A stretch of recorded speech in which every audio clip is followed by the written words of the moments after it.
जितने वर इस मथुरा नगरी ने दिए हैं और देती है, उतनी कोई मोक्षदायिनी नगरी इतनी उदार नहीं है। ये वरदान देने वाला, और यहाँ आकर सबने वरदान मांगा है इस मथुरापुरी से।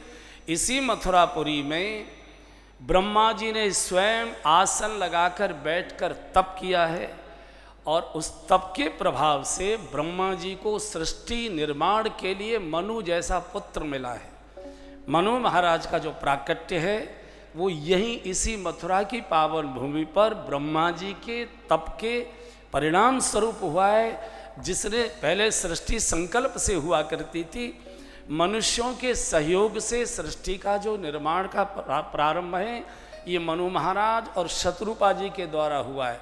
मानसकार ने इसका संकेत दिया है, स्वयंभू मनु अरुषत रूपा, स्वयंभू मनु अरुषत रूपा, जिनते भई नर सृष्टि अनुपा, जिनते भई नर सृष्टि अनुपा, दंपति धर्म आचरण नीका, दंपति धर्म आचरण नीका, अजहु गाव श्रुति जिन गेलिका, अजहु गाव श्रुति जिन गेलिका, नप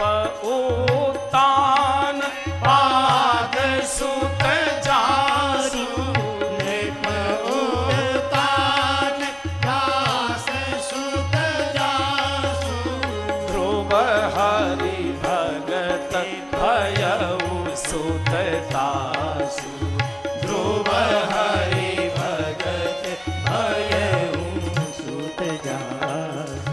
पूरी पृथ्वी जलमग्न थी।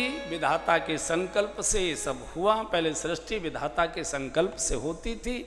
स्त्री और पुरुषों के संयोग से सृष्टि की रचना का शुभारंभ ये मनु महाराज के द्वारा हुआ, और मनु जैसा पुत्र मिले ब्रह्मा जी ने इसी मथुरा की भूमि पर बैठकर लंबे समय तक तप किया है। पुत्र का वरदान मिला सृष्टि के निर्माण के लिए। इसी भूमि पर तपस्या करने के बाद बहुत लंबे समय तक वरुण देव ने तप किया, उनको जल का स्वामित्व मिला। इसी भूमि पर बहुत लंबे समय तक एकादशी पारायण के व्रत के साथ अम्बरीश राजा ने तप किया, उनको इसी भूमि पर मोक्ष मिला। बहुत लंबे समय तक ध्रुव जी ने इसी भूमि पर कठोर तप किया, इतना कठोर तप किया, और उस तप के वशीभूत तप के परिणाम स्वरूप उनको ध्रुव पद मिला है। इसी पृथ्वी पर शांतनु महाराज ने कठोर तप किया, उनको भीष्म जैसा पुत्र मिला है। तो ये जो पृथ्वी है ये तपस्या की पीठ है, ये उपासना की पीठ है, ये वरदानों की फैक्ट्री है। यहाँ वरदान मिलते ही एक बार मन में इच्छा करिए, इसके तो कदम कदम पर अश्वमेघ के का फल दिन में कम निवासे ना, एक दिन का भी निवास करोगे तो भी अच्छी सूची में नाम लिख देगा विधाता।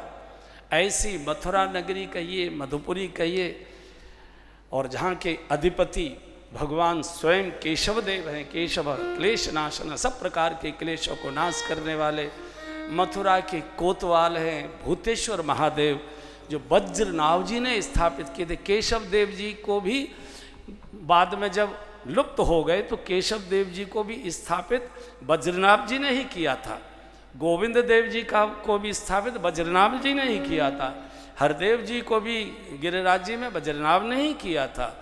दाऊ जी को भी दाऊ जी में वज्र, चूंकि महाभारत के बाद सारी सृष्टि भूमि साथ हो गई थी, कुछ भी बचा नहीं था, तो वज्रनाभ जी आए थे शांडिल्य ऋषि को लेकर, फिर उन्होंने, लेकिन मूर्ति प्राचीन थी, भ्रमणशील थी। और अब